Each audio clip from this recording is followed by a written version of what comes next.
Welcome to Sunday morning at the Marxist Library. My name is Eugene Rule, and I will be your host and moderator for today's session dealing with China and socialism with Chinese characteristics. Our speaker will be Dr. Kenneth Hammond, professor of history and East Asian studies at New Mexico State University.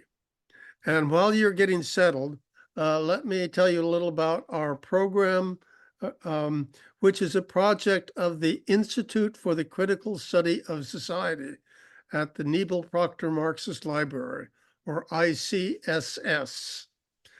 ICSS was formed to further the library's goals of preserving our written heritage, as well as supporting struggles for racial and gender equality and for socialism. The members of ICSS are active in different aspects of people studies in the Bay Area and globally. Some are affiliated with specific political parties and tendencies, others are not. We respect one another, but we do not necessarily agree on all issues. Accordingly, the opinions expressed in our lectures, workshops, and publications are those of the speakers only and do not represent a group consensus of the issues discussed. We are united, however, in our respect for the work of Karl Marx and our belief that his work will remain as important for the class struggles of the future as they have been for the past. And as a group, we continue to draw inspiration from the work of Karl Marx, including his 11th thesis on Feuerbach, namely that the philosophers have only interpreted the world in various ways. The point, however, is to change it. And our speaker today exemplifies this Marxist ideal. Kenneth Hammond is professor of history at New Mexico State University. He was a leader of Students for Democratic Society at Kent State University from 1967 to 1970. He later earned a PhD in history and East Asian languages from Harvard University. In 2007, he was director of the Confucius Institute, a cultural initiative dedicated to studying and publicizing China and Chinese culture, and it was closed in 2020 due to political pressure from the federal government. While a student at Kent State, Ken authored a study of local politics entitled Who Rules Kent, and was active in the political events that culminated in the May 4th, 1970 shootings. He was indicted as one of the Kent 25 and was a plaintiff in the lawsuit, which resulted in the dropping of all charges from the Kent 25. His publications include From Yao to Mao, 5,000 Years of Chinese History, a 36 lecture series on audio and DVD, as well as The Human Tradition in Modern China. He is a member of the Party for Socialism and Liberation, I believe, and a co-founder of the group, anti-war group, Pivot to Peace. So with that, I will turn it over to you, Ken. And again, welcome. Well, thanks, Gene. That's a very detailed introduction. I'd forgotten some of that stuff myself. I'm delighted to be here. It's great to find oneself in a circle of at least generally like-minded people. I understand that Gene has told me that China pops up in your conversations from time to time, and so I think that was his thinking in inviting me to take part in this. So, from the announcement of this event, my understanding is that I'm going to talk about the idea of socialism with Chinese characteristics and what that means. And of course, as a historian, I have to talk about how it came about. and developed really over the last 100 years. When we think of this phrase, socialism with Chinese characteristics, it is often, we hear it a lot these days in association with Xi Jinping, who is currently, of course, the General Secretary of the Communist Party of China and also the President of the People's Republic. And he is, certainly the most prominent figure in current events, shall we say, in China right now, and has been for the last dozen years, let's say. But this concept actually has, as I just suggested, much deeper roots. When we talk about socialism with Chinese characteristics, actually, in some ways, it's just common sense. That's how socialism is supposed to be.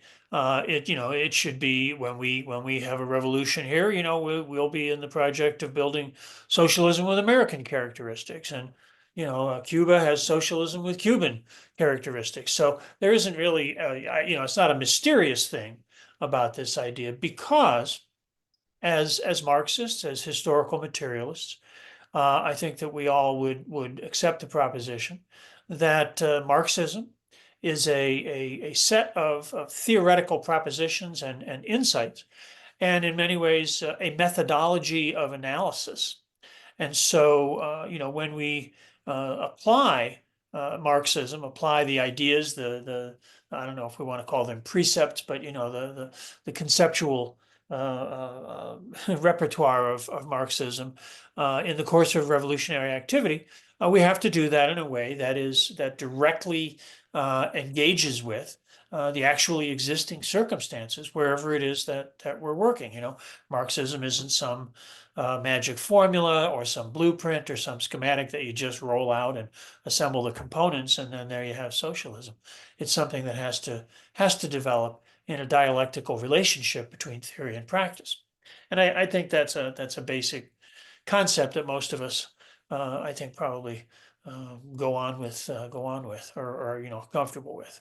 So when we think about this in terms of China, there's a very particular itinerary that the revolution in China followed, both from its inception all the way back in the early 1920s, through its initial victory, I suppose we could say, with liberation in 1949, and then coming down in the 75 years that the People's Republic has been around, through several phases, and I'll talk more about those in a little bit.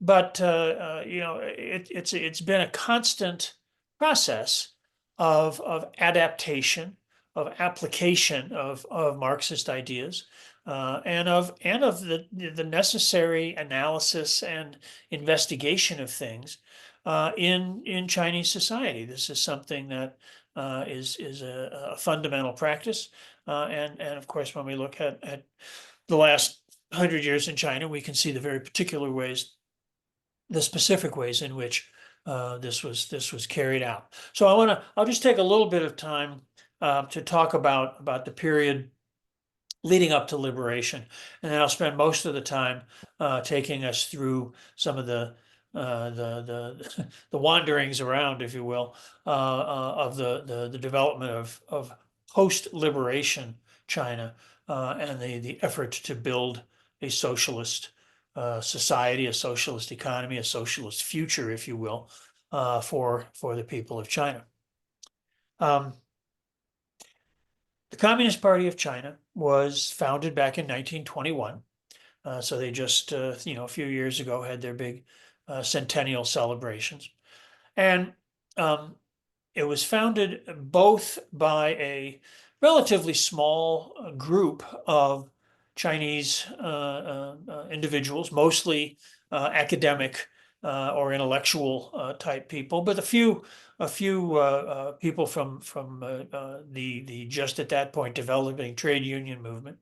At the first Congress of the party in the summer of 1921, there were only 12 delegates and one observer, only 13 people that took part in that. And they only represented a full membership of the party at that point of 65 people. So it was a very small group that launched this effort. But it was also aided very, very strongly, very directly by representatives of the Communist International from Moscow that had been established by the Bolsheviks in order to help promote and assist revolutionary movements in all over the world, with in many ways a special emphasis on the colonial, or in the case of China, semi-colonial countries in Asia and Africa and Latin America, especially I think in Asia, where there were communist parties, very large communist parties developed in the course of the 20th century. The party in China, once it's founded, it grows very quickly, tens of thousands of members in just a year or two, hundreds of thousands not long after that. So the party, once it gets going, takes off fairly quickly. But there were very serious questions, sort of theoretical questions, about how the revolution in China should proceed. And these were very difficult. And of course, they were embedded in larger historical contexts of the world revolutionary movement, of the development of Bolshevism and the building of the Soviet Union and all that. The basic problem, the basic challenge was that China in the early 1920s had a relatively small, very small industrial working class. There was an industrial sector in the economy, largely, although not entirely, owned by foreign capital. From the United States, from Europe, from Japan, a lot of investment from Japan. But there were also Chinese capitalists who had, shifted into modern industrial activities. So there was a small industrial working class, largely concentrated in the coastal cities on the east side of China, especially in Shanghai, but also in a few other places up along some of the cities along the Yangtze River and all that. So it was a small portion of Chinese society, and there was a general feeling that this was not an adequate base upon which to try to launch or build a proletarian revolutionary movement. And the advisors from the International were particularly concerned with this question. In part, I think, because of the experience of the Bolsheviks carrying out a revolution in Russia in circumstances where, again, there was not a very huge working class. But of course, that was done with the expectation that that was going to trigger revolution in Europe. That didn't happen. The Bolsheviks had to come to grips with the realities of their situation and the struggles with the whole concept of socialism in one country. And of course, it was to try to overcome that and that promoting revolution in other societies around the world that they hope to move to a more global situation. But the advisors from the International were very strong in their view that what China needed, what the Communist Party in China needed to do, was not to try to launch a proletarian revolution of their own, but instead to ally themselves with the nationalists, what was called the Kuomintang, the National People's Party. And the nationalists were seen as representing essentially the sort of national bourgeoisie, the Chinese bourgeoisie. So the overall perspective was one of needing to carry through a kind of bourgeois nationalist revolution, after which, as the economy developed and the working class grew, it would then that would be the phase where proletarian revolution could be pursued. And because of that analysis, and that was embraced by the Chinese leaders, they enter into this united front, what we call sometimes the First United Front, with the Kuomintang, with the nationalists, in 1923. And for a few years, the parties worked together. Members of the Communist Party joined the Nationalist Party as individuals, but they still remained part of the Communist Party, and of course, subject to democratic centralist discipline and things like that. This was an important period because many of the communists became leading activists within the Nationalist Party.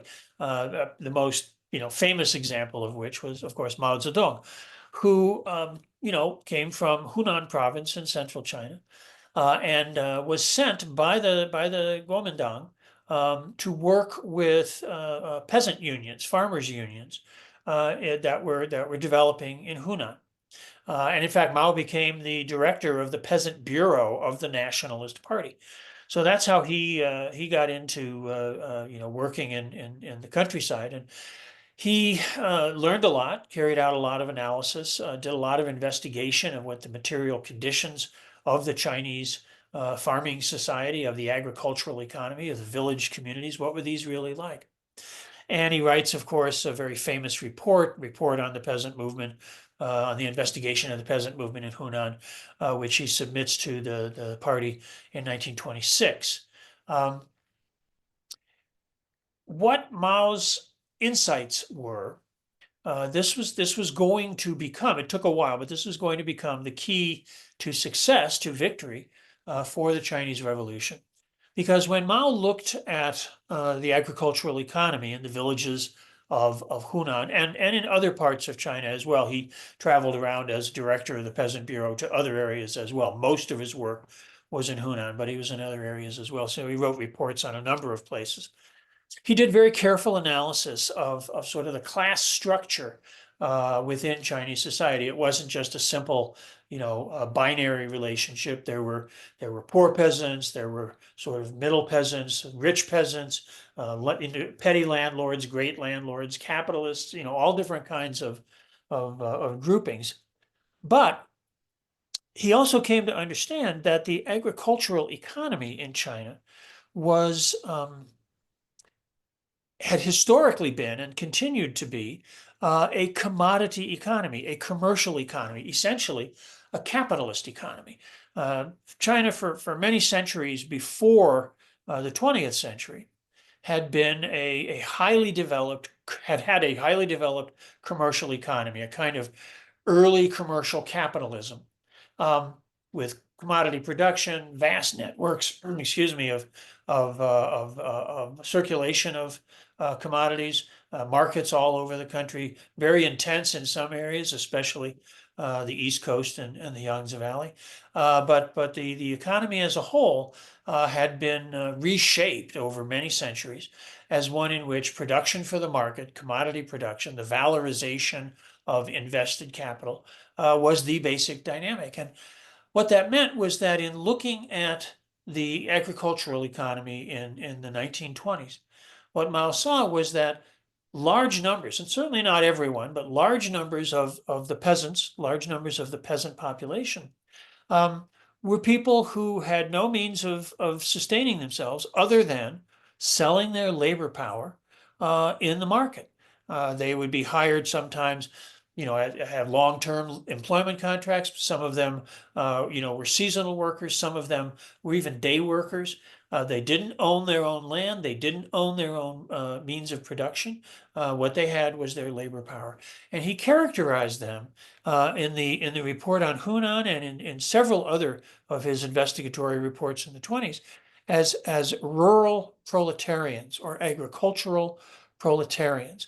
And he explicitly talked about this idea of, that they had to sell their labor power in order to survive, which is the way that we think of the proletariat in general.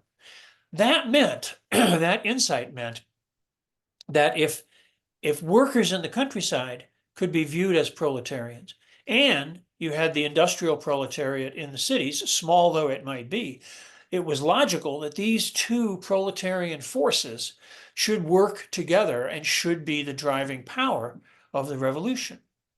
Now, Mao advocated that certainly in the report from Hunan and in party inter-party discussions going forward in the late 20s and into the early 1930s. But those ideas were not embraced by the party leadership. This was a period where there was a lot of turmoil within the Communist Party. In 1927, there's a dramatic split where Chiang Kai-shek, who had taken over leadership of the Nationalists after the death of Sun Yat-sen, Chiang Kai-shek breaks with the communists, launches a devastating purge in Shanghai, Thousands of comrades were killed, tens of thousands more arrested, some of whom later died in prison. And the party, the sort of, to the extent that the industrial working class had been a significant component of the party, they took a very, very serious blow. Nonetheless, both leaders within the party in China and the representatives of the International, who were still coming to China to work with the party, continued for a while in the late 20s to follow this line that it was premature to try to have a communist socialist movement on its own terms, and that they had to find some way to sort of force the nationalists back to the position of some kind of alliance. But that wasn't going to work. Chiang Kai-shek was resolutely anti-communist, and there was just no way that was ever going to be the case. And Mao, basically after some abortive uprisings in the late 20s, turned to rural work again, turned to work in southern Jiangxi province, where they established a Soviet base area. And there were a number of these in other parts of China, but the Jiangxi Soviet became the principal one, sort of the center of gravity. And it's in the Jiangxi Soviet that Mao and the Communist Party in general sort of create a laboratory, again, for this process of applying Marxist ideas to the material realities of Chinese conditions. So it became a sort of experimental zone where they tried out policies on land reform and the redistribution of land. They tried out policies on gender reform, family reform, changing the gender roles of tradition, or arranged marriages, foot binding, things like that. And that was a real important phase because it began to give the communists an understanding of, you can't just walk into some village and say, we're all going to be socialists now. It's a matter of working with those people. They have their own culture, their own ideas in their heads, and you're not going to just flip a switch and have socialism pop into being. So this is a second phase. There's his initial investigations in the mid-20s, and then the experience of the Jiangxi Soviet. Now, the Jiangxi Soviet is eventually destroyed by the nationalists. Chiang Kai-shek pursues a relentless campaign of encirclement and trying to exterminate, as they said, they call them the extermination campaigns. The communists break out from the Jiangxi Soviet in October of 1935 and fight their way along the Long March, a very dramatic episode. We don't have time to go through all of that right now. But they wind up a year later in the northwest at Yan'an, in the northern part of Shanxi province. And that becomes the second great center, another center where Mao and other leaders continue to try to make a revolutionary path for China based upon its conditions, but using Marxist methods of analysis and the fundamental precepts, the fundamental insights about capitalism and the way that it needs to be transcended and transformed. Mao at this time finally has the time to devote to some of his theoretical writings. This is when he writes on contradiction and on practice, where he starts to set out more systematically his understanding, his interpretation of historical materialism, Marxist dialectic ideas, things like that, in the context of China, drawing both on Marx's writings, Lenin's writings, but also on experience and knowledge from the historical tradition of China, about the material conditions of China, about the histories of popular uprisings, peasant uprisings, things like that. And he tries to weave together insights from both China's past, its material present, and the theoretical ideas coming in from the Marxist tradition. So that goes on, then the Japanese invade, there's a whole thing with that. Again, don't want to take up too much time. After the end of the war in 1945, there's a final throwdown between the nationalists and the communists, the Civil War, which culminates in 1949 with the liberation of the country. The nationalists flee to the island of Taiwan. They have to suppress local resistance. There's terrible bloodletting in 1948 to prepare the ground for the nationalist retreat. And from 49 on, of course, the remnants of the old Republic of China have held out on Taiwan, and that's an issue that we still deal with today, and we can talk about more if people want to do that in the Q&A part. So that gets us down to the People's Republic, and that's really what I want to sort of take us through now in the half hour or so that we still have here. And we can think of these 75 years of the People's Republic as sort of passing through three phases, if you will, each of which in different ways involves further adaptation of Marxist ideas, Marxist principles, Marxist analytical methods to the conditions in China, which of course are themselves continuing to change, continuing to evolve, to morph, to take on new characteristics, while of course still inheriting and bearing the marks of the past. Marx talks about history leaving these sort of scars and impressions on society even after there's been a political upheaval. So the three phases that I think we can use to understand helpfully these last 75 years. The first is the period from liberation in 49 up until the late 1970s. The death of Chairman Mao in 1976 is a big moment, but it takes a couple of years even after that for this first phase to sort of finally wind itself out and the next one to begin. Then there's the phase largely associated with Deng Xiaoping of reform and opening, and from say 1979 till the end of the first decade of this century, say 2009, 10, 11, that's a period where that's a period of its own where China goes through this tremendous explosion of economic development, but also a lot of contradictions emerge. And as part of that process of reform and opening, China sort of accommodates itself with the global capitalist system and with American capitalism and American imperialism. It takes a low profile, sort of a bide your time profile, in order to gain access to the knowledge, the information, the technologies, the investment that they can get in order to advance the process of socialist construction.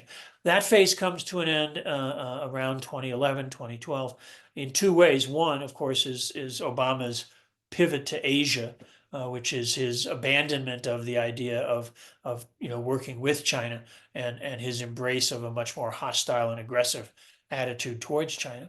And the following year, that's announced in 2011. The next year, 2012, is when Xi Jinping is elected to leadership in the party and the government. So that's just an overview of those phases. And what I want to do is talk a little bit about each of those because they have very, very distinctive kind of qualities and characteristics. Okay, I see a hand up, but I think we're going to do questions when we get to the end of this. Is that right, Gene? That is correct. We'll put Rich on the first of the list. Thank you. Okay, very good. Okay. So after liberation, of course, China faces very, very serious challenges. There are millions of people, displaced people, the fighting that's been going on, both the Japanese invasion from 37 to 45, and then the Civil War, basically from the end of 46 till the end of 49. There have been huge displacements of population. There's been a lot of destruction, especially in the north and northeastern parts of the country. A lot, bridges, roads, other kinds of infrastructure that have been destroyed in the course of the Civil War. The economy is in ruins. There's been just dramatic inflation. That's one of the things that really destroyed any vestiges of popular support for the nationalists. Because people just they were starving. They were having a very hard time eking out a livelihood. And the communists, as they achieved victory, found themselves with the challenge simply of trying to bring security, stability, order to a country of 450 million people with a pretty small team. The Communist Party of China in 1949 had about 1 million members, which is a lot of members. But in a society of 450 million people, it was a relatively small group. The party grows very rapidly in the 1950s. By 1959, there's over 10 million members in the party, so that's a very rapid expansion. Party sets about right away, end of 49, 1950, the early 50s, addressing these fundamental problems. They bring inflation under control right away by introducing a new currency, the renminbi, which, unlike the old yuan of the Republican period, which was linked for its value to the United States dollar, which itself was in those days denominated in terms of silver. Now that's severed. The renminbi is not linked to a particular precious metal or to the currency of another country, but instead was linked to the value of a basket of basic commodities. And this gave it credibility for purchasers, and it brought a tremendous stabilization to the financial, the monetary system of the country. So that works actually pretty well, pretty quickly, to both stabilize prices and get exchange between the countryside and the cities going again, because that was a big concern. That was a big issue, feeding these sort of resident populations, but also displaced sort of refugee populations that had congregated in the cities, and either finding ways to employ them or getting them to return to the villages from which they had come. So that's one thing. Land reform was probably the greatest effort undertaken in these years. The redistribution of land. Land had been concentrated in the hands of a relatively small strata at the top of rural society. Now lands were confiscated. This was carried out in a very participatory way. This wasn't a top-down thing as it had been in the Soviet Union, but is a sort of mass participation process. It takes years. It really begins in the liberated areas all the way back in 48 and is carried through down to 52 or 53. So it's a 4 or 5 year process of basically village by village working through the specifics of each situation, bringing out the contradictions within the society, and then unleashing, in a sense, the mass intervention to allow for this process of redistribution. And people are given land, land is distributed. Part of the gender reform process at this point is that land is distributed on a per capita basis to adults, not to male heads of households. So men and women, husbands and wives, get their own allocations of land. And this gives women the kind of economic sustenance and autonomy in order for them to become meaningful participants in economic and social life.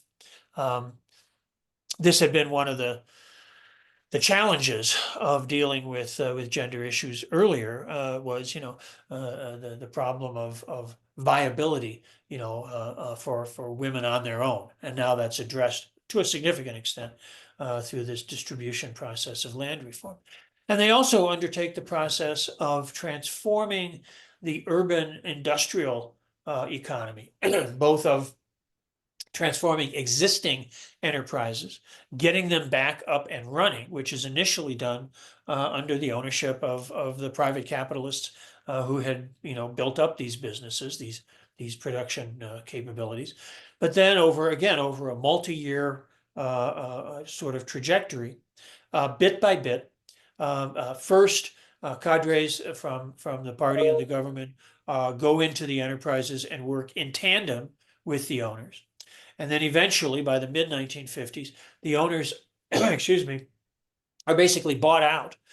They can remain in managerial positions, but they no longer will be owners. They can be paid decent salaries and all that, but they're no longer going to be in a position. They're no longer going to be a bourgeois class dominating industrial production and trying to influence political affairs. And that process goes on through the 1950s as well. There are challenges, obviously, during this period. The Korean War is a huge one. China is, really hoped that would not happen, but when it did, they took their time and eventually in November of 1950 intervened, and that went on its own way. And again, we don't need to go too deeply into that for our purposes here. The 50s, though, is a period where you move from revolutionary struggle in the sense of trying to gain power, trying to figure out how to mobilize people to rise up and overthrow the existing order of things, to the task of building a new order, building a new system. And initially, China's experience with this is not dissimilar to the experience of revolutionary movements and governments in many developing countries around the world. It's not that different from the Bolshevik experience, the experience, say, of the Cuban Revolution, where revolutionary movements come to power in conditions of material scarcity, in conditions where their initial tasks are simply keeping people alive, keeping people secure. And that's a huge undertaking, and that's a lot of what the 50s is all about. But it's also about how to go forward, how to build this socialist future that everybody, is kind of hoping to see. And there come to be deep disagreements, deep divisions within the leadership of the party, and probably within the rank and file of the party as well, over how to do this. And this leads to what's called the struggle between two lines. It leads to the conflicts that take place around things like the Great Leap Forward in 1959-60, the socialist education movement in the countryside in 1962, and of course culminates with the tremendous upheavals of the great proletarian cultural revolution in 1966 and the next few years. On the one hand, you had Chairman Mao and people associated with him, people who agreed with the kind of perspective he advocated, who wanted to advance the development of the economy through mass participation. That was in many ways the predominant view because of Mao's prestige and leadership within the party. But there were others, and we associate figures like Liu Shaoqi and Deng Xiaoping with this, who saw the process of economic development as being very challenging, very sophisticated, requiring a lot of particular experience, talent, expertise, if you will, and that and this wasn't a stark, overt sort of clash, at least initially, but they tended to emphasize a perspective that would allow the party, but sort of the expertise that the party could mobilize to lead the process of development, and that in a sense that the mass of people should sort of get with the program, should be part of the program, should be engaged with. They didn't believe that the party should not be closely linked to the masses, but they saw that linkage in a way that differed from that of Mao and his associates, who tended to see the party as an instrument of the masses rather than as sort of the leading force. It's a subtle distinction, but it became a very powerful one. The Great Leap was an effort to sort of jumpstart or obviously leap over certain stages of development through a process of mass mobilization. That ran into deep trouble, largely because of bureaucratic, I won't say obstruction, but bureaucratic problems within the party, over-reporting of harvests in order to, make yourself look better, things like that, which built up in the hierarchy of the planning system to what became very disastrous errors in the procurement targets and the production targets that were set after what had been a long period of steadily rising production through the 50s. As agricultural collectivization and cooperativization advanced, there'd been great dividends from that. But the Great Leap, these sort of bureaucratic distortions led to food shortages in the countryside, which caused large mortality. Millions of people perished because of these, I hate to use a term like glitch, but these errors in the management of reporting and planning, right? And that led to a rollback for Mao. Mao has to step aside from the daily management of party and state affairs. Liu Shaoqi, this is when he becomes head of state. And so it's the Great Leap Forward and its aftermath is a real episode in this struggle. There's a more minor one in 1962 with what's called the Socialist Education Campaign in the countryside. But then the big one, of course, is the Cultural Revolution. And at that point, at the end of 65, beginning of 66, Mao, still in his efforts here to apply Marxism to China's conditions, Mao sees and fears that the party is becoming alienated from the masses. He's looked at the experience of the Soviet Union, and he sees that as a situation in which the Soviet Party had assumed too much of a leading, guiding, directing role, a sort of top-down commandist role. And he's fearful that that's going to happen within China, that this more expertise-oriented approach will lead to this alienation, this separation of the party from the masses. This is the real content of this critique of people in power taking the capitalist road. That by allowing the party to become alienated from the masses, it in effect becomes functionally a kind of new bourgeoisie.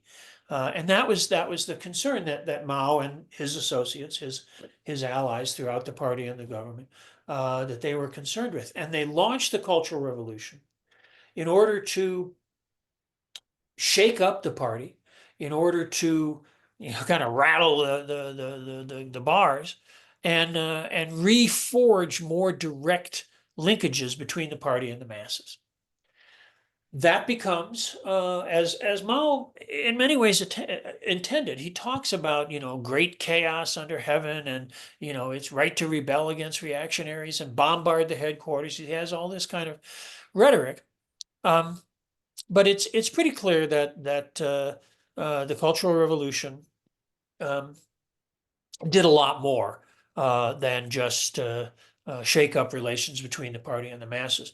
A lot of issues, tensions within particular societies, particular provinces, villages, cities, things like that, different groupings within society came into conflict with one another in ways that weren't really germane to the political objectives that had animated the Cultural Revolution to begin with.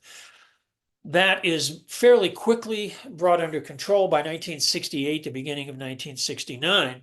The sort of mass movement phase is brought to an end. The Ninth Party Congress takes place in April of 69. And although most discussions of the Cultural Revolution carry it on down to 1976, really that's all debates and arguments within the party leadership. The mass movement phase of all this comes to an end by the spring of 1969, and I think that's a really important thing to note. Those years of the early 70s, of course, a lot of things go on.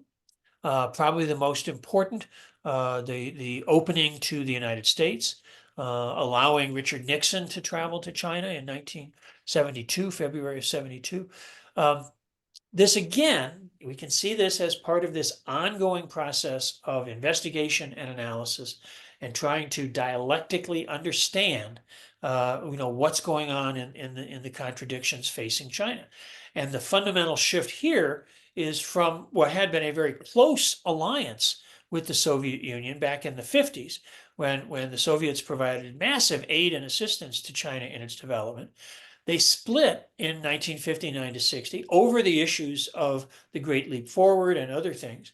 And then through the 60s, the two parties and then the two governments come to be very hostile to one another. There's even fighting with the Russians on the border in 1969. So Mao and again his associates, they reconceptualize what they think of as the primary contradiction in China's global situation from being American imperialism, which it had been, the Korean War, the Taiwan crises, Vietnam, all that kind of stuff. Now they rethink things and they see the Soviet Union as the greatest threat to China. And they see the United States in the late 60s as a kind of fading imperialist power. They're losing in Vietnam. They're facing tremendous political unrest domestically. Not only the anti-war movement, but the Black liberation struggle and other things that are going on in the United States. And so they're willing now to sort of open to the United States, if the United States wants that, as a way of counterbalancing the threat that they perceive from the Soviet Union. Okay, so that's a huge change, and that sets the stage for later developments because the recognition of China, the American visit there, Nixon's visit there, this is a signal to other countries in the capitalist world that things are changing with China. And Japan in particular starts to invest in China. And this helps start, advancing economic development again, which had been sort of stalled out in the 60s because of the withdrawal of Soviet aid. So it's a very complex process, but it's one that's based again on this attempt to understand the course of development, through a living application of Marxist theory, rather than well, this is the next step that we know we need to take. There's still conflicts within the party, the so-called Gang of Four versus Deng Xiaoping, things like that. Those go on through the early 70s, but 76 is the great turning point. Zhou Enlai, who had been the prime minister, dies in January. Zhu De, the founder of the Red Army, dies in July. There's a great earthquake at the end of July that many people take as an omen of impending change. And then Chairman Mao dies in September. And that allows the contradictions within the party to finally be resolved. Mao had sort of maintained, favoring one group at one point and another at another point, had sort of kept a static, a dynamic equilibrium, I suppose you might say, within the party. But now, that gets resolved fairly quickly. But the end of 76, 77 through 78, the party goes through this reevaluation, a reappraisal of the previous 30 years. And what they see is that they've achieved a lot. They stabilized the country, they raised the quality of life for people, life expectancy has gone up, infant mortality has gone down, schools have been built, hospitals have been built, housing has been built, and the condition of people has been improved. But they also see that China is still a very poor country. It's a very egalitarian country, but it's an egalitarianism of poverty. And that's not socialism. The vision of socialism is of an egalitarianism of prosperity, right? From each according to their ability to each according to their work. People work and then they share in the product of their labor on an equitable basis. And in one sense, that was happening, but it was a very small product that they were sharing. And socialism should be a society of abundance, especially to move on to communism from those, from everyone according to their work, their labor, to everyone according to their needs. That's a society of abundance. And so to build that, how do you do that? And that's what leads to the second phase, the phase of reform and opening. And I think probably we're basically familiar with that. The Chinese decide that what they want to do, and Deng Xiaoping is the main architect of this, is to use the mechanisms of the market to develop the productive economy. They want the economy to grow. They look at history, all the way back to the manifesto, where Marx and Engels, wage, passionate about the power of the bourgeois economy to develop, to grow, It's growing in a way that's dominated by capital, but it's growing. And so using those market mechanisms to grow the economy, to develop the economy, but, and this is the key to the whole thing, with the oversight, the guidance, the dominance of the Communist Party. It's not unleashing market forces and letting them run wild, because we all know that that produces terrible results. Nothing like socialism.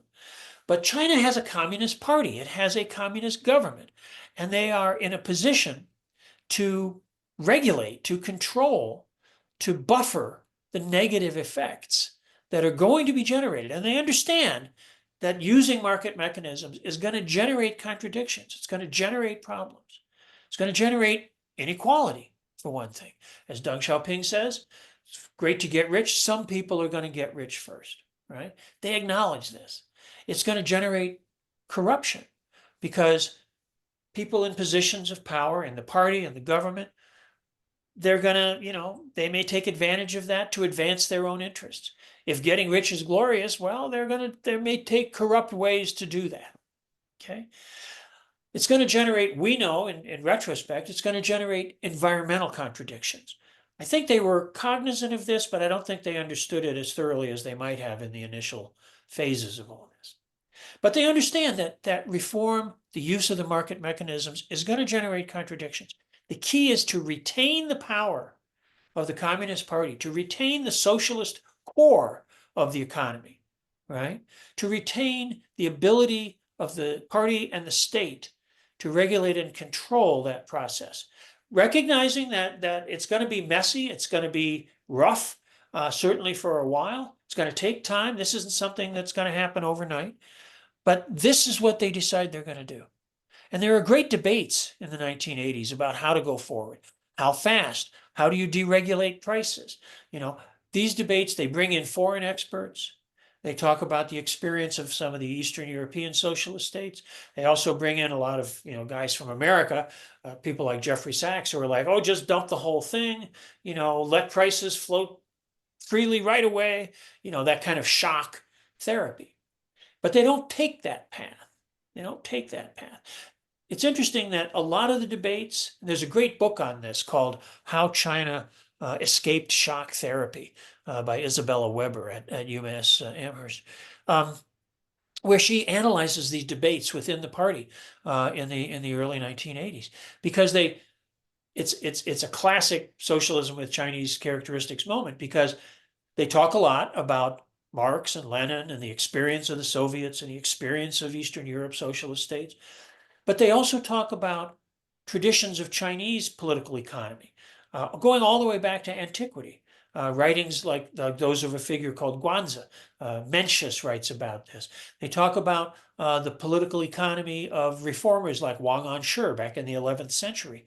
They draw on this long history within China, especially in the 1,000 years where it had this sort of commercial capitalist economy, of the relationship between the state and the economy, the ways in which the state can intervene, can manage the contradictions and all this. It's a very interesting study and a very critical period, because it's not just, some great thinker like Chairman Mao applying Marxism to Chinese conditions.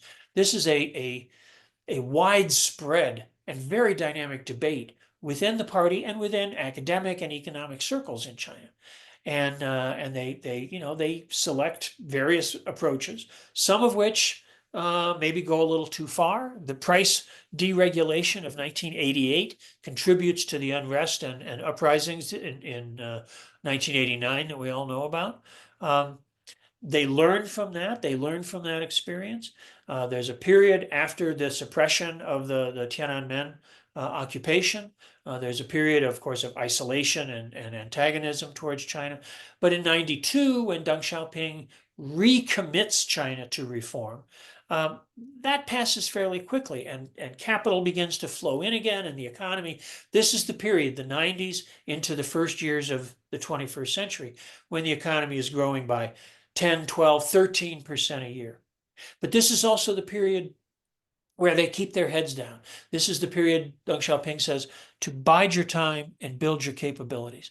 This is the period of accommodation with capitalism with the United States, with the global capitalist system, joining the World Trade Organization, things like that. Okay. And that goes on for, from, well, it really begins in the 80s, but it gets very serious in the 90s and the first decade of this century. And it's very successful. They grow the economy. They lift the standard of living for hundreds of millions of people, right? China becomes the second largest, or perhaps the largest, depending on how you measure it, economy in the world. But those contradictions do emerge: corruption, inequality, environmental stress, tremendous environmental stress, part of the whole global warming, climate change phenomenon. China certainly plays a role in that. And that then brings us to the third phase. And this is triggered by a couple of things. All through this period of accommodation, the 90s and the early 2000s, the capitalist world, especially the United States, they look at China and they think economic liberalization will lead to change in the political system. The growth of the economy is going to make people want a different system. It's going to make people want to overthrow the communists, and there's going to be regime change in China. And they keep nurturing that idea, that fantasy. They hoped for that in 1989. They tried to promote that in 1989. That didn't happen.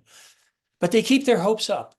But then China's response to the 2008 financial crisis, again, a very clear example of the socialist core, the socialist nature of China's basic system. 20 million people lose their jobs because of the collapse of consumer demand in the West. But they're not dumped on the streets. They're not given 6 weeks of unemployment benefits and left to fend for themselves. Every citizen in China has a household registration. They could go back to their village. Excuse me, Ken. Yeah. I could listen to you all day and it's really great, but we do have a schedule. Yeah, I'm cognizant of the time. So you can, okay, I just want to remind you of that. Yeah. No, I got my watch right here. I'm almost done. All right. Almost done. Because okay. China's response uses that household registration system to provide basic social services, and they're basic, but it keeps people a place to live, schools for their kids, basic health care. They take care of people. And that sort of signals to the West the persistence of China's dedication to the socialist path. And that leads to this change that I mentioned at the beginning. 2011, Obama announces the pivot to Asia. The US shifts to a more hostile and aggressive posture towards China. 2012, Xi Jinping is elected. He launches what they call the new era. That's the third phase. No more accommodation, no more, bowing down to the West, no more biding their time. Now China becomes more assertive, more committed, recommitted to Marxism. Xi Jinping launches a major campaign to reinvigorate the party, to reinvigorate Marxism, makes the Central Committee read and study the Communist Manifesto, things like that. And that's the period that we find ourselves in now, where China is adopting a new posture in the world, is continuing to pursue its development. They've raised hundreds of millions of people out of poverty. They've launched this massive anti-corruption campaign to try to curtail one of those contradictions. They're trying to recompress inequality, get that gap narrowed, and they're addressing the environmental issues. China has become the leading country in the world in terms of the production and use of alternative energy. About 40% of China's energy now is renewable energy, and it gets bigger and bigger every year. So this third phase, still continuing to change, continuing to adapt, continuing to revise, but producing socialism with Chinese characteristics. That's a long path to where we are today, and I'm sure that there will be numerous questions. So thanks. Okay, thank you, Ken. I'm sure there are numerous questions, and we will turn to questions Q&A in just a minute. But we do have to remind people that we do have more excellent programs coming up. And next week, as you know, is I think the 79th anniversary of the atomic bombing of Hiroshima and Nagasaki. And we're going to remember this. We have a program on Now I Am Become Death, the destroyer of worlds, the words that Oppenheimer used, but he'll go beyond Oppenheimer Livermore Lab and the new multi-trillion-dollar arms race. Our speaker will be Scott Yunt, who is the executive director of Tri-Valley Cares, a watchdog group that works to stop nuclear weapons, proposed at the Livermore Nuclear Weapons Lab in the Bay Area here. So we have that coming up next week. The following week, we have Carlos Guerrero, who is with the Midwestern Marxists, why we need an American Marxist, and other programs. And you can sign up for our weekly email reminders, which contain all programs coming up, by going to our website, ICSSmarks.org, and there will be a place for you to sign up as you come on. So we're looking forward to that. And let's see, we do have, I see several people on the list here.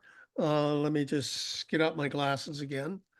I see Rich J, Michael Hoey, Richard Wright, and Kit Vac. And I think I'll put myself on that list. So go ahead, Rich. And unmute yourself. And you have 2 minutes. Rich? You're still muted. Yeah, there we go.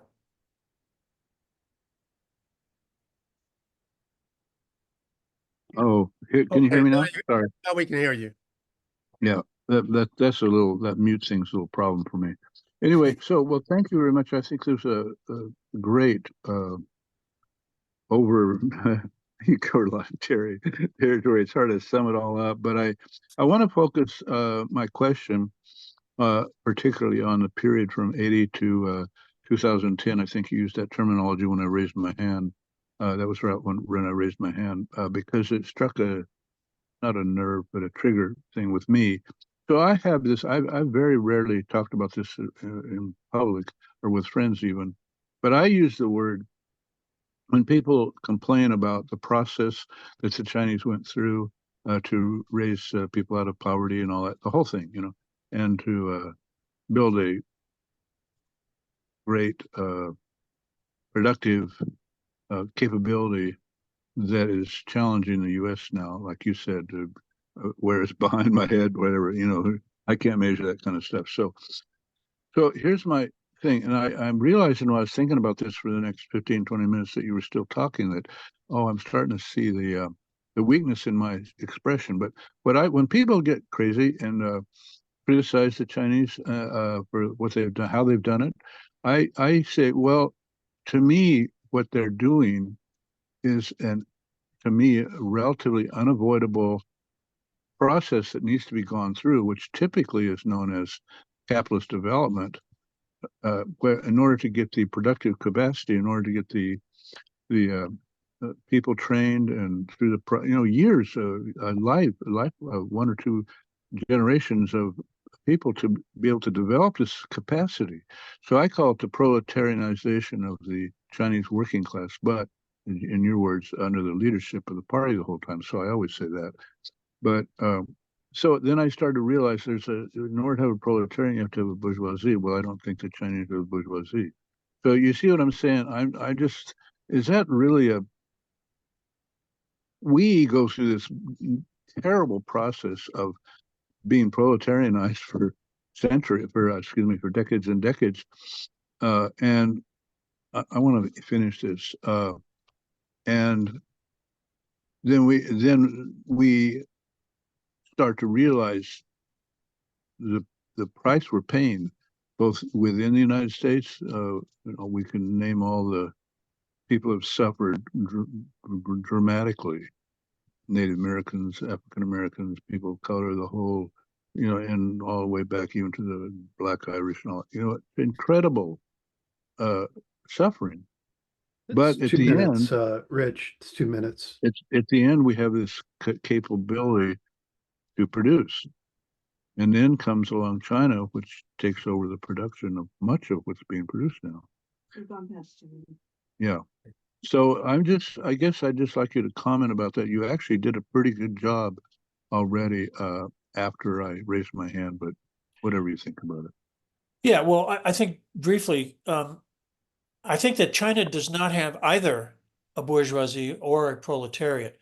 I mean, there are bourgeois elements in China. There's private capital in China. You have guys like Jack Ma, who are they've made billions of dollars or billions of renminbi, through their development of enterprises and all that. So there are bourgeois elements, but there's not a bourgeoisie. There's not a bourgeois class that controls the state, right? China, the People's Republic, is the Communist Party is the center of gravity, and that's a very different thing. And the question of the proletariat, as we know, the definition of the proletariat is that class which has no means of sustaining itself other than by selling its labor power. Well, the use of the markets, the operation, the functioning of enterprises, people in China, workers in China, get hired and they get paid a wage, and that wage does not return to them the full value that their labor produces. There is a process of accumulation that's going on, but the household registration system, as we talked about in terms of the 2008 crisis, provides basic support, housing, as I say, educational opportunity, healthcare, things like that.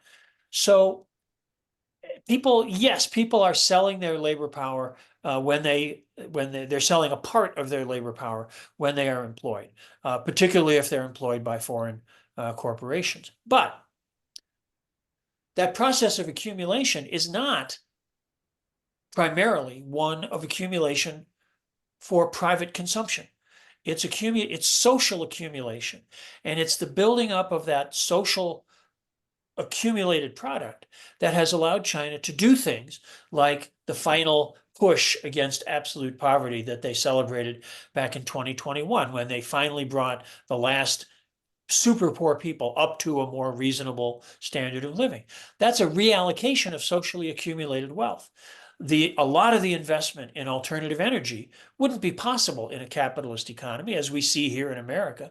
But they've directed resources in that direction because the party and the state have the ability to do that. It is a socialist infrastructure. The way that they dealt with COVID, we didn't talk about that, but that's another example where, they took a hit economically because they directed social resources to saving people's lives. Fewer than 6,000 people died of COVID in China up until they lifted their restrictions. And even now, the numbers are vastly smaller than here in the United States. With a quarter of the population, we had over 1 million people die. If the same pace had happened in China, they would have had 4 or 5 million dead. They didn't. They have I think it's less than 60,000 still. So, that was it. They took an economic hit for that because it's a socialist system that can direct socially accumulated wealth to these purposes. They don't have full socialism yet. They haven't reached the end of the path. This is still a work in progress. And the presence of bourgeois elements is still something that they need to guard against. And we see the government doing that. We see the party doing that. So it's, I don't want to suggest that it's a worker's paradise now. People are working, they're working hard, and they're not living high on the hog, but they're on the path, and that's what's important, that they're on the path. They haven't taken the capitalist road. They haven't become the new, neo-colonialist, neo-imperialist, hellhole that a lot of, Western critics suggest. Okay, thank you. And we'll move on to Michael Huey. Go Yeah, ahead, my you got 2 question- minutes. Okay, Well, yeah, my it's very question, important. first of all, is about the role of the Hakka Han. Apparently, in the early days, their values, their communal values, and their equality with women and not binding feet had a big part. I don't really understand the part it had, but I know that at one time, I think they made up 2/3 of the Communist Party. And for a later question, the Ministry of State Security and the Ministry of Public, the MPS and the MSS, apparently have started to be a lot more assertive overseas. And I'm wondering if the role of their MSS is what's aggravating Western nations and causing a lot of the hatred. Two interesting questions. The role of the Hakka, yeah, I mean, you're quite right about that. And a lot of that, the Hakka population, and Hakka are ethnically Chinese, but they're a subset of the Han population, people who moved from northern China to southern China in a second wave of migration. There'd been a great wave of migration about 2000, a little more than 2000 years ago. There's a second wave about, what, 1400 years ago. Those are the people that come to be known as the Hakka. Hakka means guest families, guest households, something like that. And they're spread across southern China. And so things like the Jiangxi Soviet in the early 30s, which was, as I said, this sort of laboratory of Marxist revolution, socialist revolution. A lot of the population in southern Jiangxi is Hakka. And so a lot of the cadres, a lot of the party members were Hakka, and a lot of the people in that area. And there were other liberated areas, Soviet areas in southern China that included significant Hakka populations. And I think, yes, that they had some traditions, some more communalist traditions. You see in Fujian province and also out in Guizhou in the southwest, these circular residential compounds, that are multifamily, and people share different aspects of their production and their consumption lives and things like that. I think that probably did have an influence. There's been some writing about that in the studies of the Jiangxi Soviet. That's not an area that I'm deeply grounded in, but I take your point. And I think your insight on that is correct. As for the activities of the Public Security Bureau internationally, I'm aware that there's been some media coverage of these sort of so-called secret police stations that have been set up in New York or in Canada. I don't know, various places. I'm not sure how I understand that. I'm not sure that what that tells us.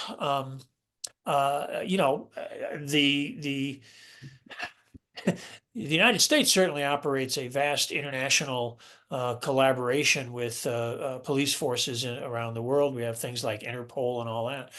China, I think, may be attempting to develop some sort of capability to pursue people who have committed crimes in China who are not necessarily extraditable, but it seems like the accounts that I've read, this involves Chinese agents or activists trying to convince, however that may work, these ne'er-do-well types that they encounter to go back to China and face the music.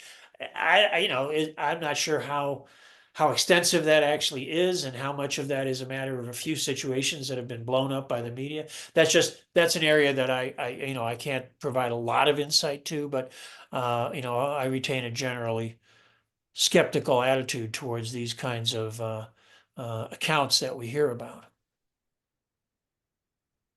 Okay, thank you. Next is Richard W., Richard Wright, Kit Fack, and then we have Gene. So Richard, go ahead.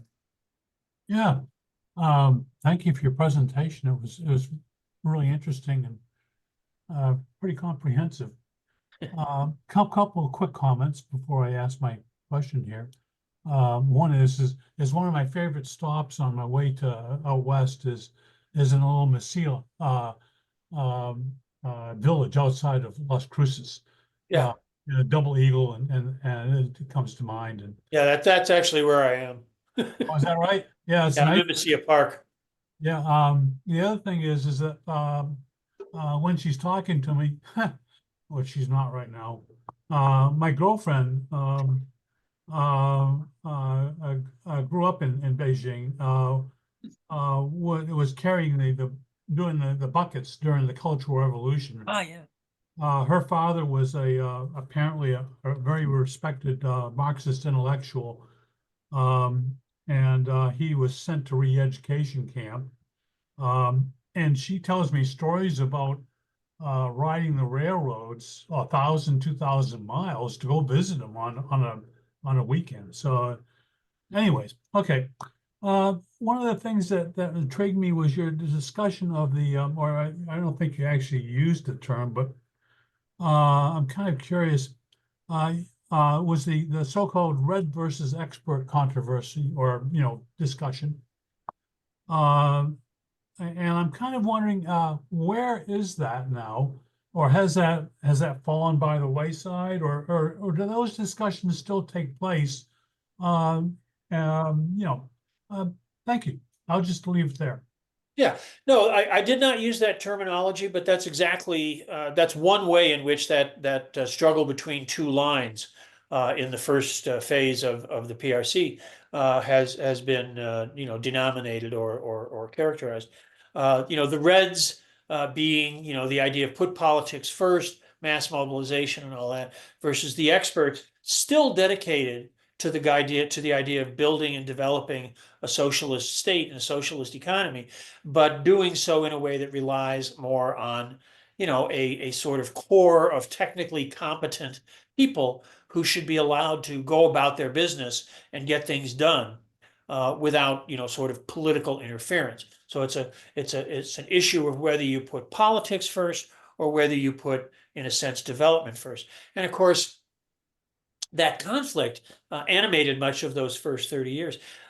In a sense, it hasn't gone away, but it's been transformed, because now the idea is that, of course, there will be people who are playing leading roles, but the political dimension of that cannot be abandoned, right? That's the idea that the economy is going to function, and we're using these market mechanisms for the time being. But the party has to be there to exercise this oversight. So it's both Reds and experts. It's not Reds versus experts, but it's in a sense, and I haven't seen that terminology used at all recently, but one could certainly characterize it that way, that it's Reds and experts.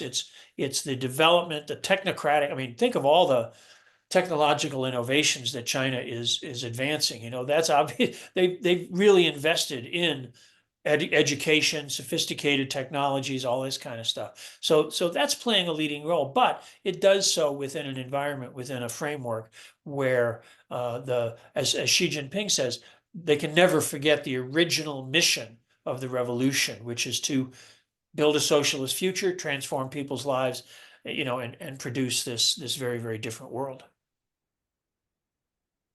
Okay, thank you. Next is Kit, I believe, followed by Jean, Mario, Raj, Janet, and the citizen of the planet. So, Kit, go ahead. Okay, yes, thank you very much for speaking today.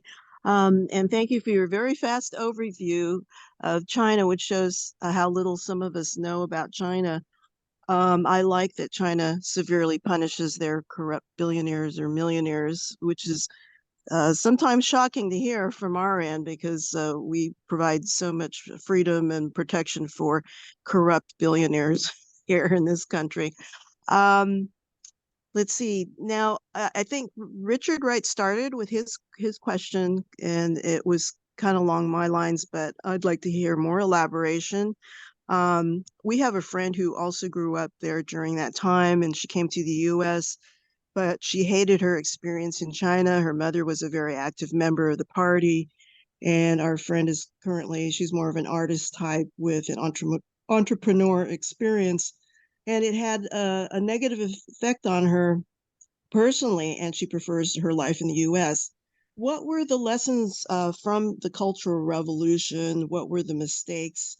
And what were any positive outcomes that came from that? Thank you. Sure. I mean, obviously, the Cultural Revolution remains a very controversial, I suppose you would say. It's something that people we talk about a lot, and it was a very dramatic and traumatic period, especially the years from 66 to 69. That's the period really where, you know, a lot of the more serious contradictions involved, you know, got played out. You know, I know, of course, I know a lot of people in China. I know Chinese people here in the West, who've had, you know, whose families had some rough experiences, who, you know, did not want to be in China anymore, and you know, came to the United States and, you know, made their way in various ways, and that's great. You know, China is not a monolithic entity. It is not a society in which everyone is or is expected to be in lockstep. You know, there's a wide range of opinion. There's a lot of very serious debate and discussion. Of course, the internet, we hear a lot about the netizens, the internet citizens in China. You know, it's a lively world. You know, I first went to China in 1982. I lived there for 5 years in Beijing, a time of tremendous change going on. I go back as often as I possibly can. I've lived there at different times for, you know, 6 months, 8 months, a year here and there. You know, Beijing, Shanghai, a city called Shijiazhuang in Hubei province. And you know, yeah, so you encounter people who have had their difficulties. On the other hand, you know, there's a whole lot of people for whom the experience of the revolution, the experience even of the Cultural Revolution, was a, you know, a pretty good one. You travel around in China, you see in various towns, places, cities, a lot of sort of nostalgic enterprises, restaurants, other kinds of cultural activities that you know that are sort of rustic, and they echo back to that period where young people were sent down to the countryside and lived in villages and experienced what the life of the vast majority of Chinese people was actually like. You know, these sort of cultural revolution nostalgia restaurants and things like that. You go to the parks and you listen to the songs that people are singing. There's a lot of these big sort of group choruses where they sing, you know, they sing together. And a lot of the songs they sing are the songs from the Cultural Revolution. You know, it was a time of turmoil, but it was also a time, you know, of intense engagement and participation. There's a couple of books, China's Unknown Cultural Revolution and Gao Village, Gao, Gao Village, which are accounts of the impact of the Cultural Revolution in the countryside, where, you know, these young people who were sent to the villages, they changed the lives of millions and millions and millions of people who, for the first time, had, you know, better educational opportunities. A lot of these young people became teachers in the villages. Their medical attention improved, the so-called barefoot doctors, right? It was a time, the impact of the CR in the countryside was very, very positive. So hundreds of millions of Chinese have very positive memories and recollections of the countryside. People, you know, educated people in positions of authority often had a tough time, and I get that. But even there, the university that I worked with in Shijiazhuang, the president of that university, Liao Guiyun, he had been sent down. He'd been in Beijing studying, and he'd been sent down to a farm, an orchard of pears, right? A place where they grew pears. And when I was in Shijiazhuang, one day he came, you know, in his car, and he said, "Let's go for a ride." And we drove out a few hours out into the countryside, and he took me to the grove of pear trees that he had tended during the Cultural Revolution. And he was very emotional. I'm getting emotional just thinking about it. He was very emotional about those years, that those were good years, that he needed to learn about the lives of the people, that he needed to have that experience of what it was really like in the countryside, and the need to develop the economy, the need to improve the lives of people. So there's a range of response, there's a range of experience, and that's all legit. You know, I don't, you know, have a problem at all with the people who suffered, who had a hard time, who left China because they didn't want to deal with that anymore. That's their path. But I think the vast majority of people certainly, you know, the polls that Western pollsters conduct show that there's a lot of support for the Chinese state and the Chinese policies and all that in the mid 80s%. That's pretty good positive ratings, you know. That still means there's 15% of people who don't think it's so great. Well, that's legit. That's okay. You know, it's not, as I say, it's not a monolithic state. It's not, you know, some authoritarian, top down, everybody do what I say, you know, Brave New World 1984 thing. It's not like that, right? It's a much more lively and participatory society. And I know I went on a little long with that. Okay, thank you very much. And Um, that's okay, I- go on as long as you Oh. want. But it's my turn, and then we'll go to Mario, Raj, Janet, and the citizen of the Senate. But yeah, I heard that Xi Jinping was purged during the Cultural Revolution, and he said that that makes him the man that he is today. So I think there are other sides to that. But my comment or question was, there's this quote I have that Marx wrote back in, I believe, 1851. And he talked about some follower who was discussing China. And he makes the comment, who knows, perhaps in their next flight through Asia, our reactionaries will come to the Great Wall of China, that seat of conservatism, and they will read the following words on the wall: République Chinoise, liberté, égalité, and fraternité. And this has a kind of an eerie prophetic ring to it to me. And I just want to know if you have anything to say on that. Thank you. Yeah, well, Marx Marx paid a lot of attention to what was going on in China in the middle of the 19th century. You know, he was writing, one of the ways he was trying to support himself was writing for the New York Herald. And I think that comes from one of his early articles there. And of course, China in that period, in the 1850s into the 1860s, was going through this tremendous revolutionary upheaval, what's called the Taiping Rebellion, the Taiping Heavenly Kingdom, which was this kind of bizarre enterprise whose leader believed that he was the younger brother of Jesus Christ. So, you know, it had some strange qualities to it, but it was also a revolutionary egalitarian movement, largely launched, hearkening back to what we talked about earlier, by the Hakka people in southern China, in Guangdong province and in Jiangxi, where they, you know, they had this sort of not entirely clear concept of early Christian primitive communism, you know, and so they shared their wealth. They tried to you know, establish sort of communal child rearing. It was a very interesting experiment, eventually suppressed by the forces of the Qing dynasty in 1864. But Marx wrote a lot about that. And saw it, you know, understanding that it had this weird sort of pseudo-Christian element. But he saw it as this tremendous upheaval that could, at some point, lead to this explosion in China that would shake the world. So, you know, I think it's Napoleon that says that you know, China was a sleeping giant and Europe would be wise to let it sleep.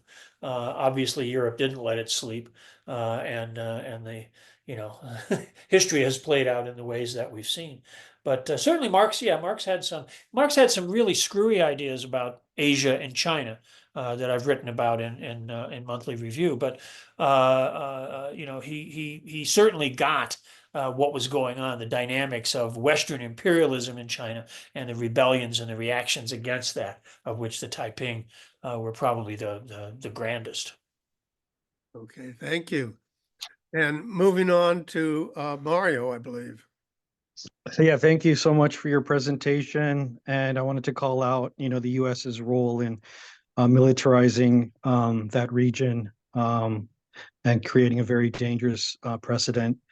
It's very dangerous times, and so my question is more going back to your point in regards to the bridge between the countryside and the city, but also it's the relevant aspect of bridging the chasm between mental and manual labor, which Mao paid particular focus to, and the role of academia today in bringing attention to how the Cultural Revolution, called for people to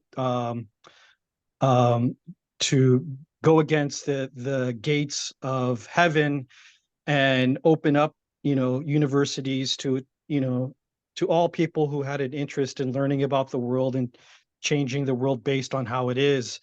I think that, that's a very living testament, to the Cultural Revolution. And, where the Nebo Proctor Library is today is very relevant in Berkeley, where I think like a lot of students come from, China, but I see, people particularly focusing on engineering and not like the kind of political ferment that existed in the 70s in terms of, uniting with international progressive movements. But my question is more in terms of philosophy and how you see academia today bridging that chasm between mental and manual labor, especially in terms of the amount of knowledge that's available online and the way like the entrance exams and degree programs kind of confine people to, to manual labor, and maybe, how can that be addressed? Yeah. Well, I think that the ideal that we saw in the later stages of the Cultural Revolution of the worker student, and the efforts to draw working class and peasant young people into the universities at that point, and really, some very radical experiments in education. Left a certain legacy, but clearly, higher education in China today is not something in which students or faculty regularly participate in any kind of sort of actual manual productive labor. That's not really part of the program at this point. And I think that's perhaps something they might want to reflect on and consider. I know that a lot of my colleagues here in America could stand a few days in the countryside. But leaving that aside, I think that one thing that's important in China is that higher education has been expanded tremendously. When in the certainly at the beginning of the Cultural Revolution, a lot of the people who got into universities were the children of members of the party.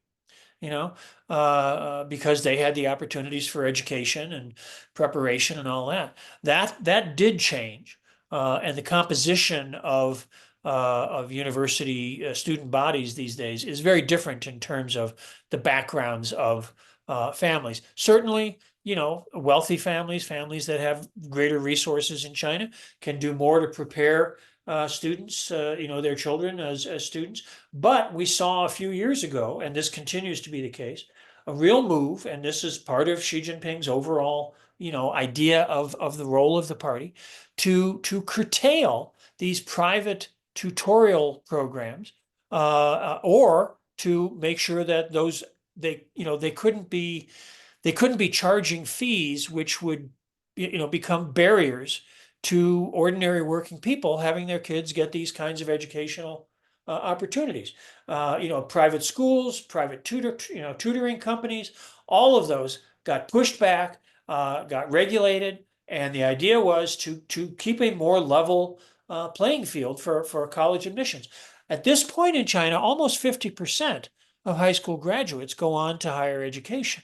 When I lived there in the 1980s, it was under 20%. So that's a huge expansion in the last 40 years, and there's, the investment in education is phenomenal, from preschool, primary school, secondary schools, universities.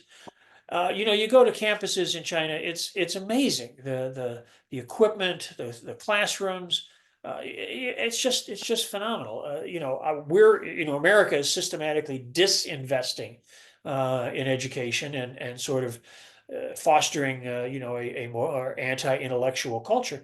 That is absolutely not the case in China.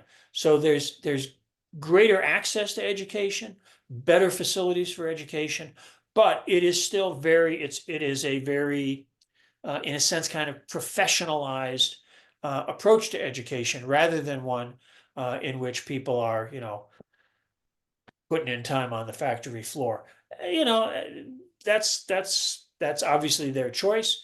I think that it's good for people to have some experience of the realities of working life.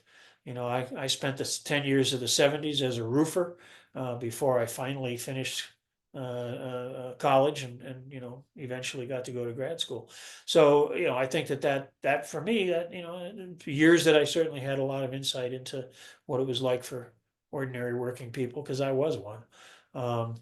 So, you know, I'd like to see more of that in China, but that's, you know, I don't get to make those calls. Okay, all right, thanks, appreciate it. Sure. Okay, thank you. And we'll move on to Raj. Go ahead.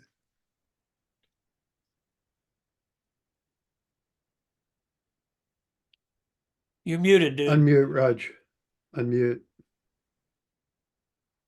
Hi, Ken. Thank you very There we much go. for your presentation. I learned quite a bit from it. I agree with you that China is not like the Western capitalist nations. So that's at the outset, I have to say, there's something different there than here. Now, so that's the positive side. China has not played the role that capitalist countries play in destruction of other societies to profit from them directly out of plunder, those kind of things.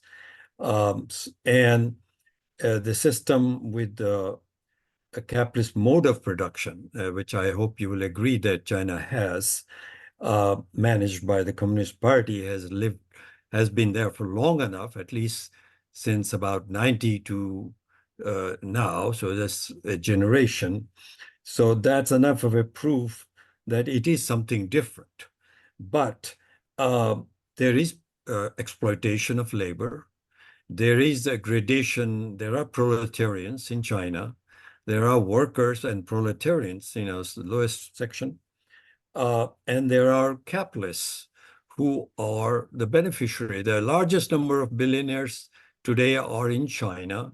The luxury cars sales are the largest in China. Luxury homes and all those things are. So, and the Chinese Communist Party cannot be free from those links. So Chinese Communist Party has 95 million members. But when I looked at it, assuming what I looked at was accurate, only 7% of them were proletarians. There were different levels of people who are members of the party. So why not look at Chinese system as a Bonapartist type of system? Not exactly the same, but it is something.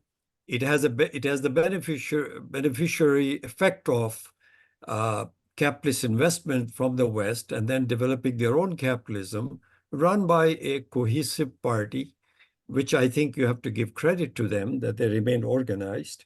But in fact, you cannot call it socialism at all because it violates everything that Marx and Lenin have written about it. So either one thing, either Marx, That's yes, over I'm 10. finishing. Mm-hmm. Either Marx, Engels, Stalin, Mao were wrong, or what we have is not socialism. I mean, I'm not quibbling with the word socialism. What I'm saying is where China is headed, you have to have see how it transitions to what is socialism. And you acknowledge that it isn't quite socialism now. Thank you. Yeah, no, I would certainly agree with that part.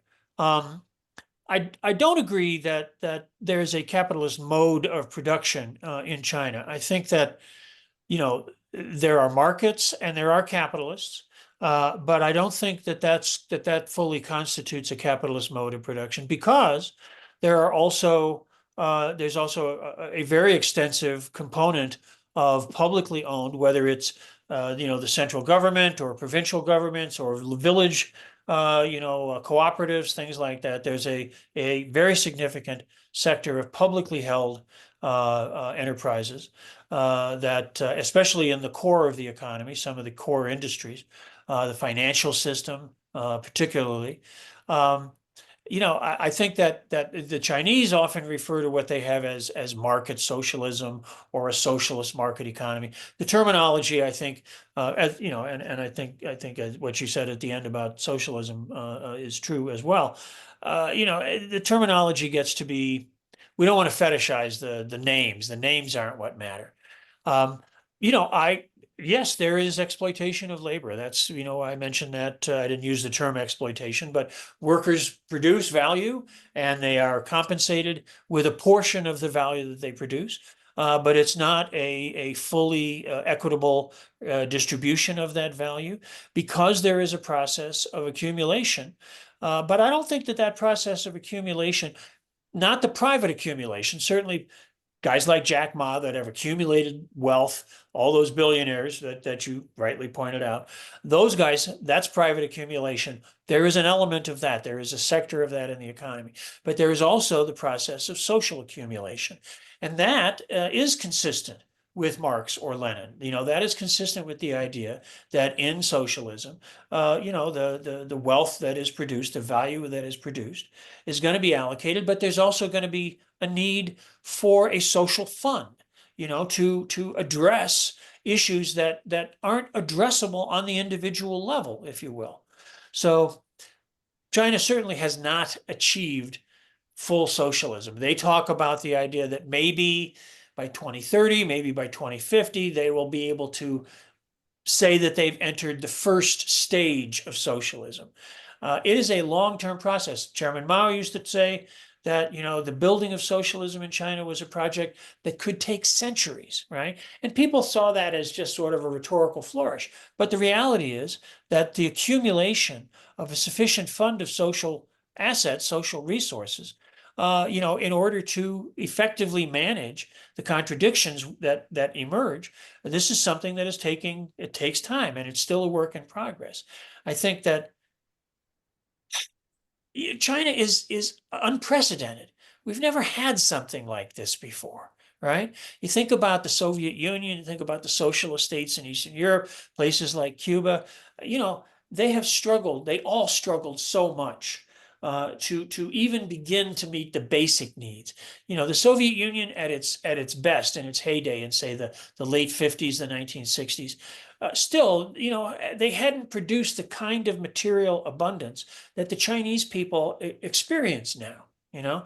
What we have in China is unprecedented, and part of its unprecedentedness, if you will, is this presence of the market, this presence of some capital and some capitalists, but in the context of the government and the party guiding the affairs in the economy and in society. So I think that I agree completely. China has not reached the stage, the full stage of socialism, but I think that they are on the path to a socialist future, and it's uncharted territory.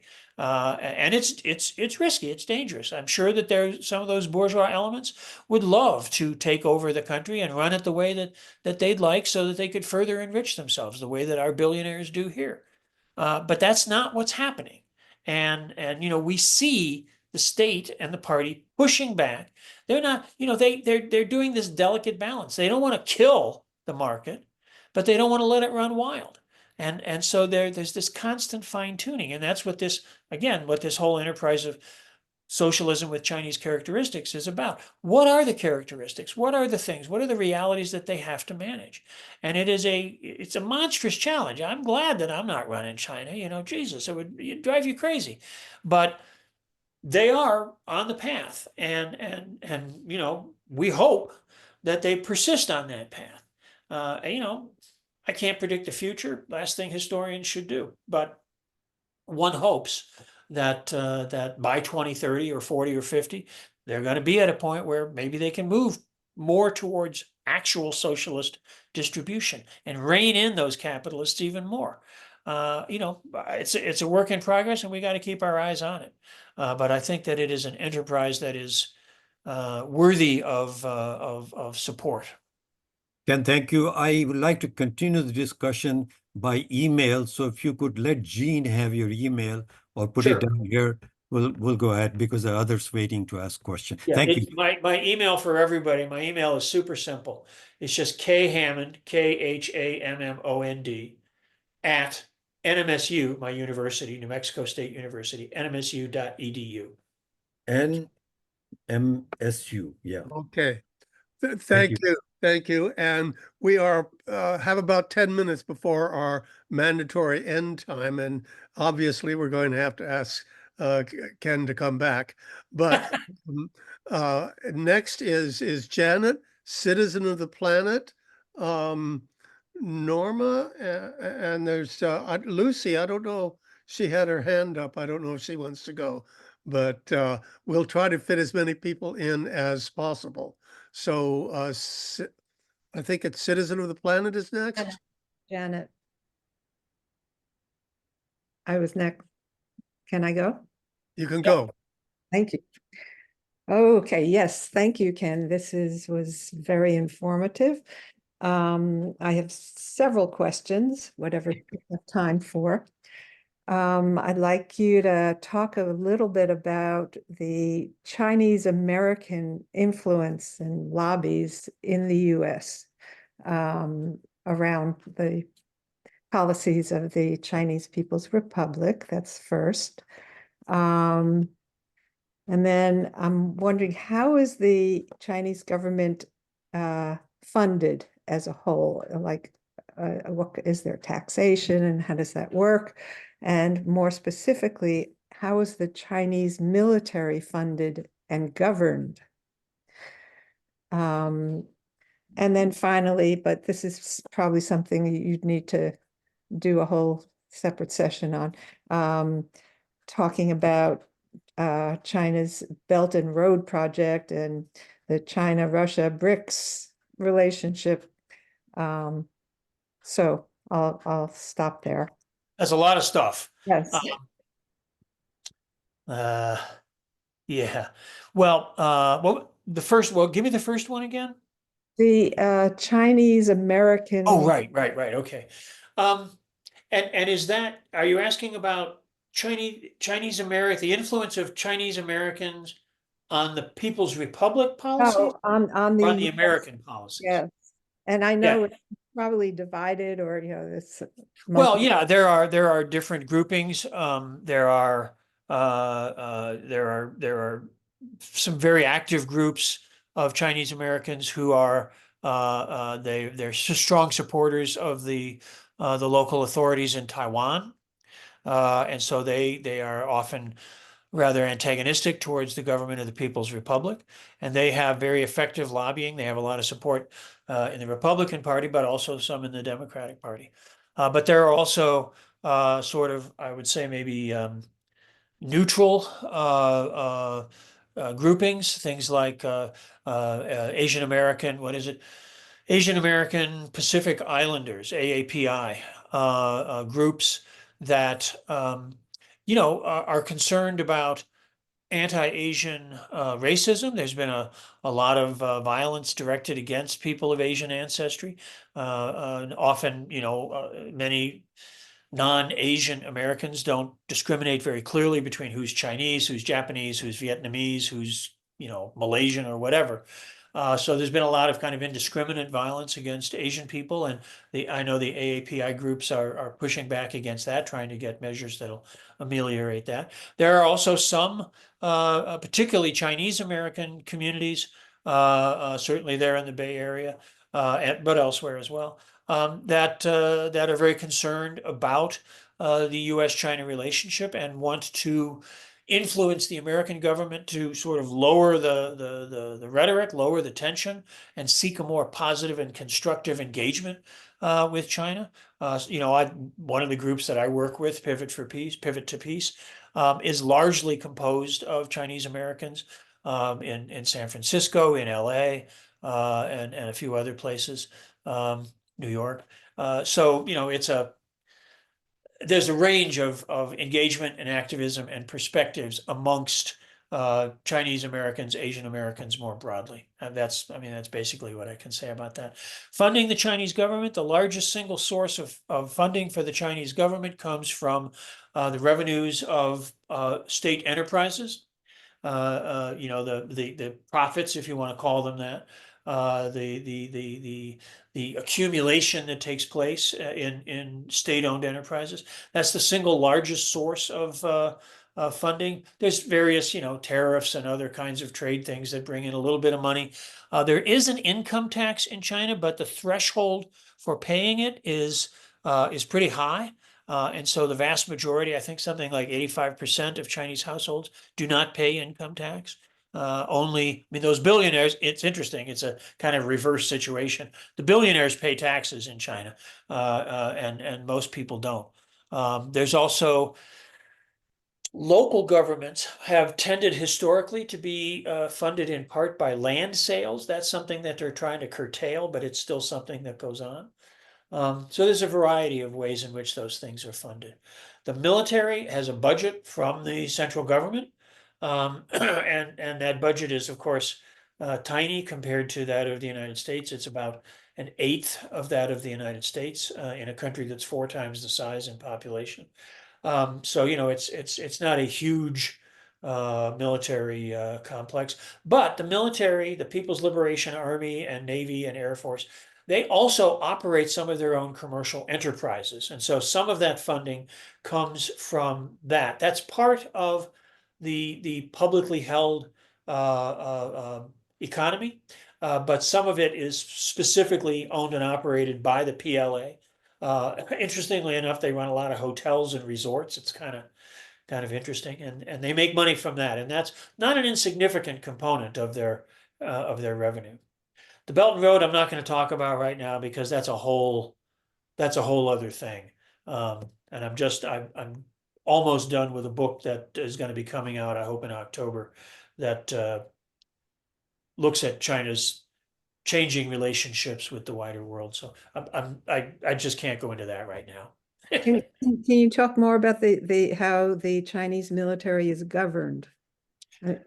Well, there's the Central Military Commission, which is one of the 3 top bodies in the government. Or in the system. There's Xi Jinping is General Secretary of the Communist Party, President of the People's Republic, and Chairman of the Central Military Commission. So the Central Military Commission is the oversight for the military, and it is run by people from the party, from the government, and from the military itself. It's not a big body. I think there's maybe 20 members, but that's the group that sort of guides policy and allocation of assets and resources and things like that. So that is run by the CMC, which is, as I say, this sort of hybrid of the state, the party, and the military itself. Okay, moving on. I think we have Citizen of the Planet, Richard F. and Capricorn and Norma. I don't think we're going to get to all of you, but yeah.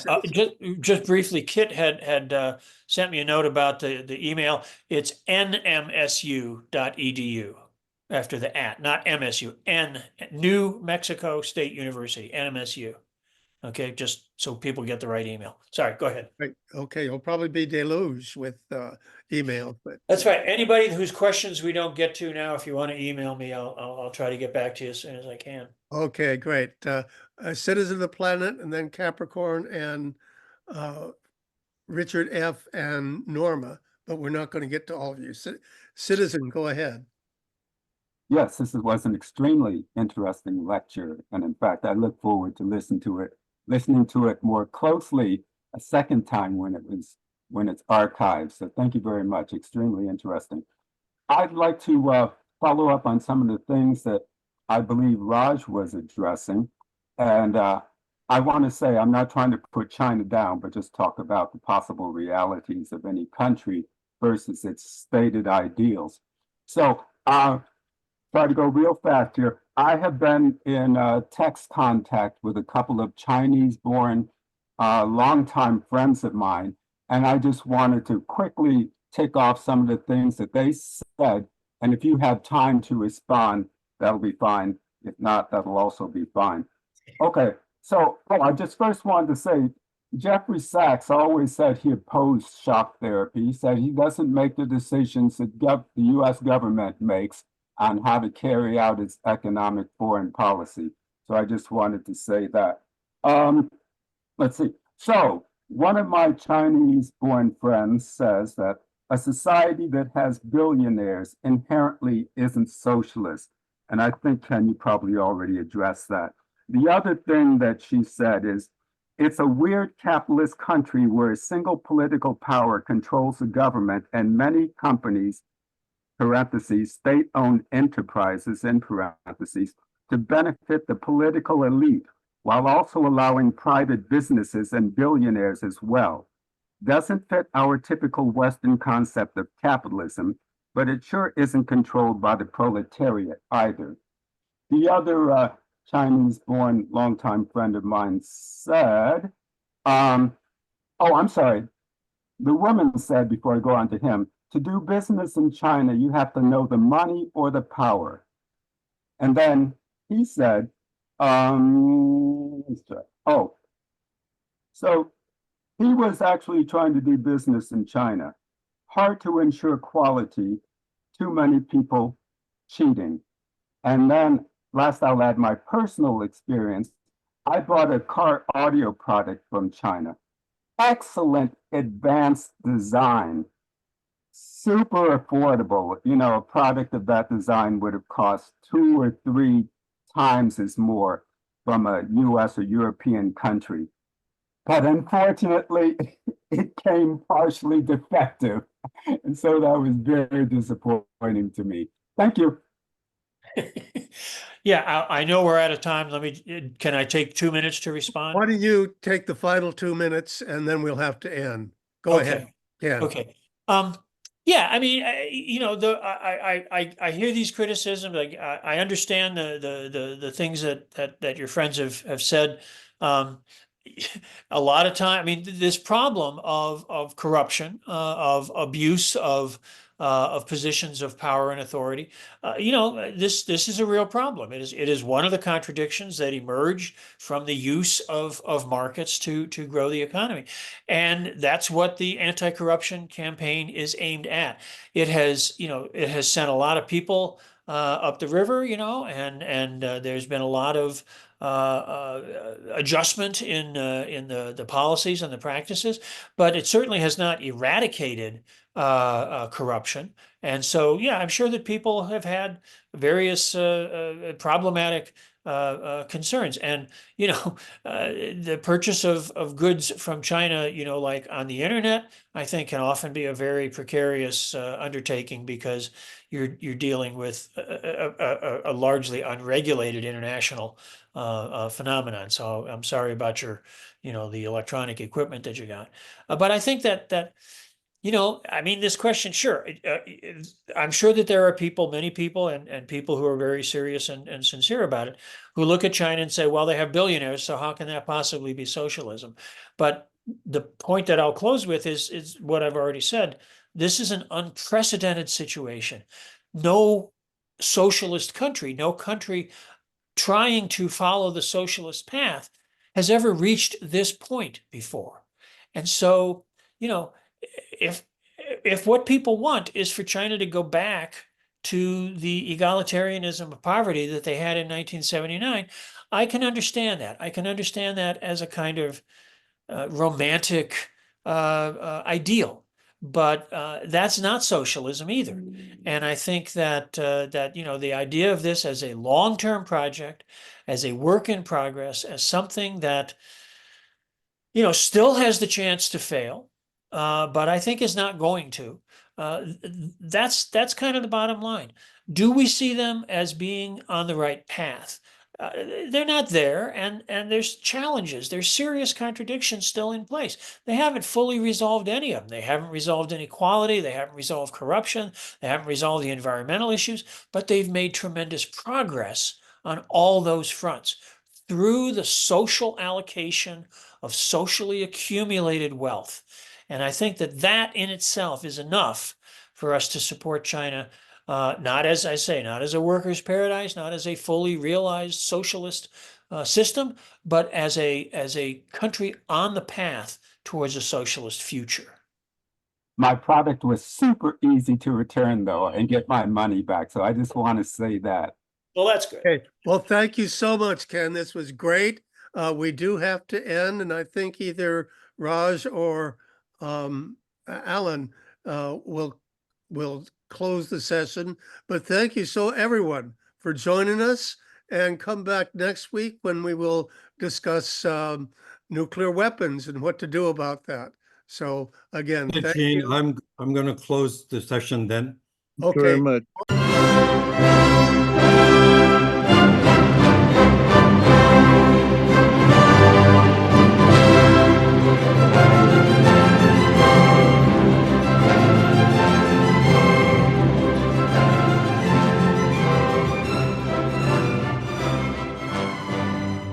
Institute for the Critical Study of Society at the Niebel Proctor Marxist Library receives no corporate funding, nor do we have any paid staff.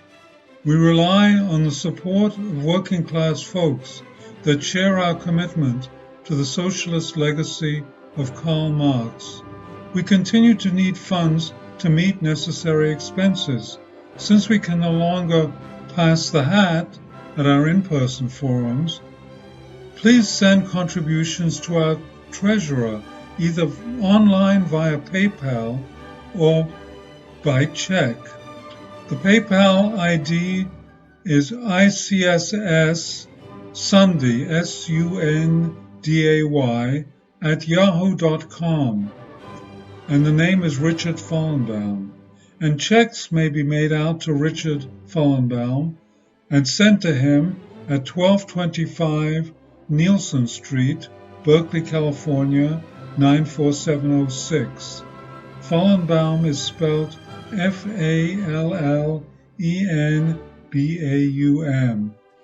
To donate directly to the Marxist Library, send a check to the Niebel Proctor Marxist Library at 6501 Telegraph Avenue, Oakland, California, 94609, or directly or donate online at www.paypal.me/npml.